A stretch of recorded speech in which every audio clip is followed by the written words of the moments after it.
Depuis 18 mois, Oumar Kandé revient chaque début de mois au siège de son ancien média. C'est devenu un rituel pour lui alors que les autorités ont imposé un silence radio. L'ancien régisseur rallume les appareils 1 à 2 heures pour ne pas laisser mourir la station, dit-il.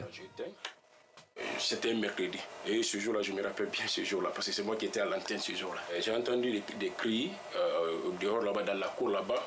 C'est là répété et dit de fermer, que la décision vient d'en haut.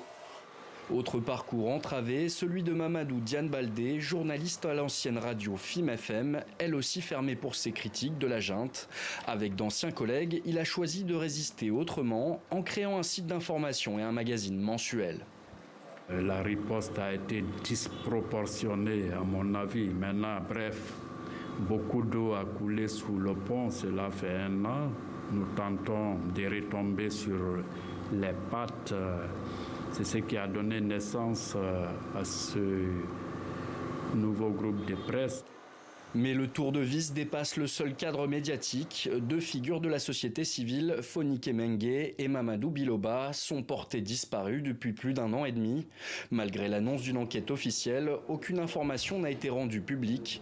Une situation qui inquiète familles et organisations de défense des droits humains. Nous appelons les autorités guinéennes à leur responsabilité, à tout mettre en œuvre pour communiquer, ça ne reste que donner des informations aux proches et aux familles des personnes disparues.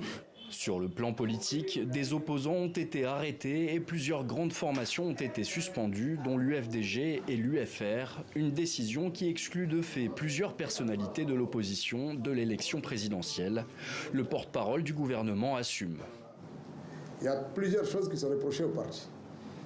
Le premier, c'est n'avoir pas la liste des membres de la direction nationale. Le deuxième, c'est les comptes financiers du parti, qui n'étaient ni opérationnels ni fonctionnels.